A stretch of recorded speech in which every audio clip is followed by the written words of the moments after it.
நிலங்கள் வீடு ஆயின, களங்கள் காடு ஆயின. விவசாயி விண்ணோடு போறான், விவசாயம் மண்ணோடு போகிறது.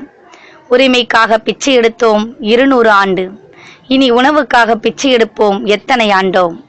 பல கிராமத்தில் பலரை காணோம், பல இடத்தில் கிராமத்தை காணோம். பூமி யாரையும் கைவிடாத தாயானவள் இன்று யாராலும் கைவிடப்பட்ட சேயானாள். சிற்பங்கள் அழிந்துவிட்டால் கோயிலுக்கு சிறப்பில்லை, சிற்பிகளே அழிந்துவிட்டால் கோயிலுக்கே பிறப்பில்லை.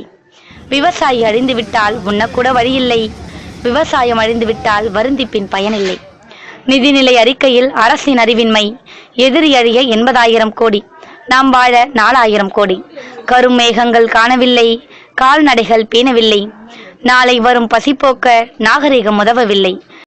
வைகை அணையிலிருந்து உபரி நீராக 68 அடி நீர் எட்டியதும் வெளியேறும் உபரி நீரை கடலில் கலக்காமல் இருப்பதற்கு 1996ஆம் ஆண்டு கொண்டு வரப்பட்ட திட்டம் தான் இந்த 58 கால்வாய் திட்டம்.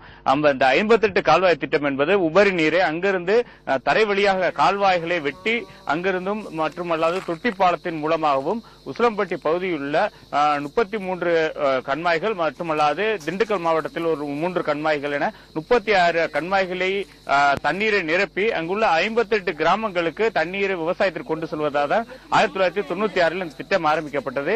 பின்பாக அந்த திட்டங்களை சேர்த்து தற்போது 110 கிராமங்களை உள்ளடக்கி இந்த திட்டம் விரிவுபடுத்தப்பட்டிருக்கிறது.